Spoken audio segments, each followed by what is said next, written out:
Welcome, Marco. Thank you. So, what inspired you to put your name forward as a candidate for this election?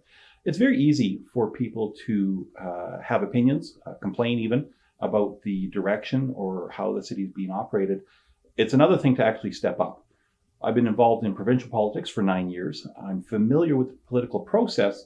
So when I started attending council and committee meetings, I started seeing things that, well, that's not how it should work, or it can work better. So I thought, what better way to try and fix it than to take part myself? Excellent. So, what experience do you feel will assist you in being an effective elected representative? As I said, I've been involved in provincial politics for 9 years. I've been on policy committees. I've been involved in board governance. I'm used to bringing people of some very differing views together, finding the common ground and working together for common good. I think that's especially important on council because council is a committee. It's not just any one voice. A candidate can make all kinds of outlandish promises, but unless they actually get the support of at least 4 other council members, it's not going to happen. I'm used to doing that. I'm used to getting that support, building that consensus, and then moving forward for everyone's benefit. Excellent. So, what do you feel are the important issues facing our region? More so specifically in the city than the region, it's talked about a lot, is transparency or the lack of it. Far too many council and committee meetings are held in camera, close to the public. I just recently learned that the Energy Infrastructure and Utilities Committee, for example, have met 49 times since February of 2018, which is the last time they met in open session. 39 of those meetings have been completely closed to the public, the other 10 partially. That's 80%. That's not acceptable. That needs to change. Once we know what's being said, who's being said, and what decisions are being made, then we can actually move forward because at least we're informed. And how will your election platform specifically benefit or improve the lives of our constituents?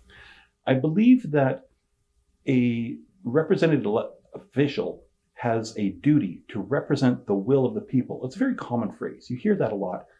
But all too often at every level of government, you hear politicians say, oh, I'm voting counter to that because I'm voting my conscience.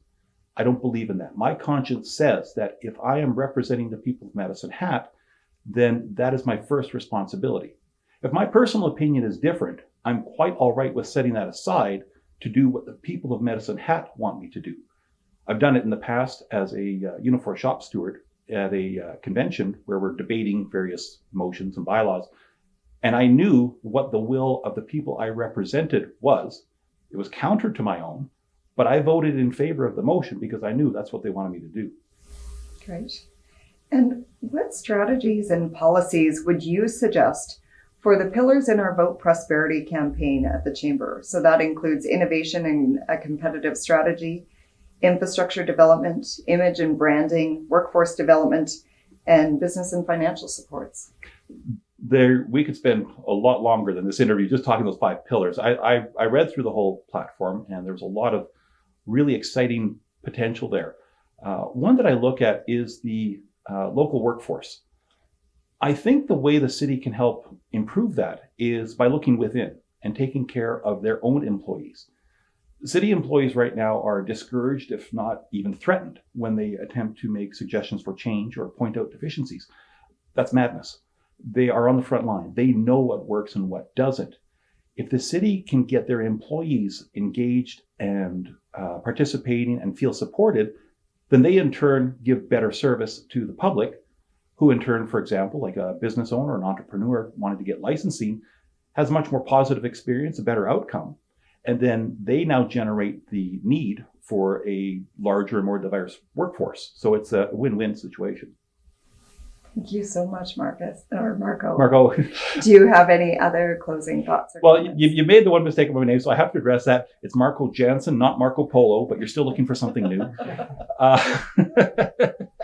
My wife came up with that one. I love that. But yeah, the 2 things. One, transparency. Transparency is absolutely key. That without transparency, if the populace doesn't know what's going on, how can we react to it? How can we challenge it or support it if it's a good idea? And then secondly, the idea of that real representation.